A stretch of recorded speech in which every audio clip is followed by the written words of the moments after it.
செங்கல்பட்டு அருகே boxing federation of India மற்றும் Tamil Nadu boxing association சார்பில் நடைபெற்று வரும் மாநில அளவிலான குத்துச்சண்டை 3ஆம் நாள் போட்டியில் 600க்கும் மேற்பட்ட வீரர்கள் பங்கேற்றனர். மேலக்கோட்டையூரில் இயங்கி வரும் விஐடி பல்கலைக்கழகத்தில் உள்ள மகாத்மா காந்தி அரங்கத்தில் பாக்ஸிங் ஃபெடரேஷன் ஆஃப் சார்பில் 7 நாட்கள் குத்துச்சண்டை போட்டி 3ஆம் நாள் நடைபெற்றது.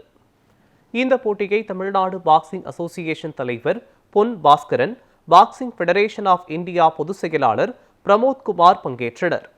7 நாட்கள் நடைபெறும் இந்த குத்துச்சண்டை போட்டியில் தமிழ்நாடு, ஒரிசா, உத்தரப்பிரதேசம், பீகார், ராஜஸ்தான் உள்ளிட்ட பல மாநிலங்களைச் சேர்ந்த வீரர் வீராங்கனைகள் மற்றும் 20க்கும் மேற்பட்ட ரயில்வே, இந்தியன் போலீஸ் உள்ளிட்ட 600க்கும் மேற்பட்ட வீரர்கள் பங்கேற்றனர்.